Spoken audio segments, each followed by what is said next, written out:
Hello everyone. आज का topic है बैंकिंग। बैंक एक ऐसा इंस्टीट्यूशन है जहां पर डिपॉजिट ऑफ मनी और लैंडिंग ऑफ मनी का बिजनेस किया जाता है। इसके अलावा बैंक से हम अपना पैसा कहीं भी ट्रांसफर करवा सकते हैं। वो मोड ऑफ ट्रांसफर अलग अलग हो सकते हैं, NEFT, RTGS, IMPS. Bank public को अपनी वैल्यूएबल थिंग्स जैसे कि अपनी ज्वेलरी रखने के लिए लॉकर्स प्रोवाइड करता है। इसके अलावा बैंक टूरिस्ट को फॉरेन एक्सचेंज और ट्रेवलर्स चेक भी प्रोवाइड करता है। फॉरेन एक्सचेंज, मान लो दूसरे देश में जाए तो हमें अपने देश की करेंसी को उस देश की करेंसी में चेंज करवाना पड़ता है, जो कि बैंक करता है। इसके अलावा कई इंस्टीट्यूशन जैसे कि अमेरिकन एक्सप्रेस है, वो ट्रेवलर्स चेक भी प्रोवाइड करते हैं। ये एक ऐसा मोड ऑफ पेमेंट है जिसमें कि वो करेंसी नहीं होती बल्कि एक तरह का कार्ड टाइप होता है, जिसको कि यूज करके वो टूरिस्ट वहां पर कोई सामान खरीद सकता है या कोई सर्विस ले सकता है। जैसे कि कहीं रेस्टोरेंट में खाना खा रहा है तो उसका मोड ऑफ पेमेंट से वो पेमेंट कर सकता है और उसके बदले में कैश भी ले सकता है।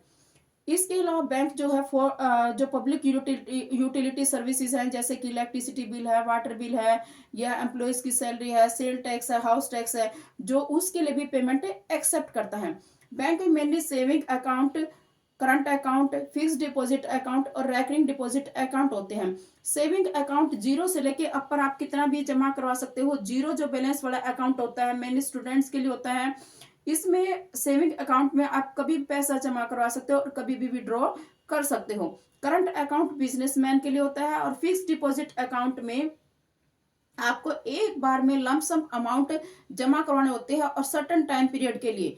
और जितने टाइम के लिए आप जमा करवाते हैं उतने टाइम का आपको इंटरेस्ट मिलता है। ये 7 दिन से शुरू होकर आप कितने टाइम के लिए करा सकते हो, कितने दिन, कितने महीने, कितने साल के लिए। रैकरिंग डिपॉजिट अकाउंट जो है उसमें हर महीने एक फिक्स्ड अमाउंट डिपॉजिट करवाने होते हैं और वो सर्टेन टाइम के लिए होता है, यानी उसकी टेन्योर फिक्स होती है। जितना अमाउंट डिपॉजिट करवाना होता है वो 5 का मल्टीपल होता है और जो टाइम पीरियड होता है वो 3 का मल्टीपल होता है, जैसे 3 साल, 6 साल, 9 साल ऐसे। और उसके बाद जितनी आपको अमाउंट मिलेगी उसको हम बोलेंगे matured value. Recurring deposit account का जो पर्पस था, उसका पर्पस था गवर्नमेंट के द्वारा कि लो और मिडिल जो इनकम ग्रुप है उसमें सेविंग को इनकरेज करना। आगे आने वाली वीडियो में हम रैकरिंग डिपॉजिट के ऊपर सम सोल्व करेंगे। अगर ये वीडियो में आपको कुछ भी जानकारी आपको अच्छी लगे तो please like, subscribe and share. Thank you.